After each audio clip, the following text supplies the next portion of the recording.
Inaresto ang isang lalaki sa Ilocos Norte na nangmomolestya umano sa isang batang 8 taong gulang.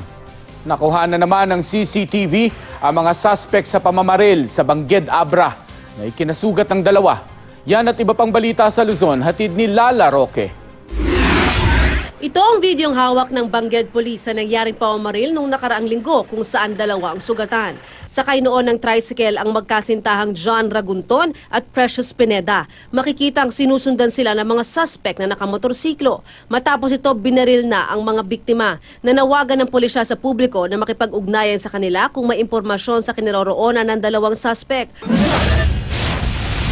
4 na miyembro ng Basilio Gun for Hire Group ang napatay matapos makaengkwentro ang CIDG at Apalit Police sa Pampanga. Nakuha ang ilang baril at bala sa crime scene. Ayon sa mga otoridad, isinagawa operasyon nang makatanggap sila ng tip na may mangyayaring transaksyon ng grupo. Sakay ng 2 motorsiklo ang mga suspect ng mamataan sa checkpoint. Nagtangka pa raw silang tumakas pero nahabol at doon na nagkabarilan. Sinasabing sangkot ang Basilio Group sa gun for hire, robbery hold-up at illegal drugs.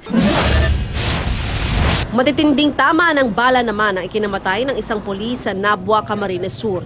Dead on the spot si PO1 Noel Pili matapos pagbubarilin na 3 hindi pa nakikilalang suspect na nakamotorsiklo. Ayon sa pulisya, nakaupo lang noon si Pili sa kanyang motor at hinihintay ang misi sa sakayan ng bus. Inagaw daw ng mga salarin ang kanyang baril na siyang pinangbaril sa kanya.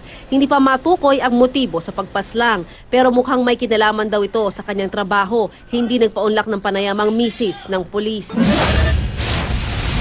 Sa Lawag City, Ilocos Norte, arestado ang 26 anyos na lalaki dahil sa pangmumolestya umano sa 8 taong gulang na batang babae. Sa bisa ng arrest warrant, nadakip si JV Ergino sa kanyang bahay. Napag-alamang nagtatrabaho si Ergino bilang helper sa bahay ng biktima. Inamin niya ang paratang at humingi ng tawad.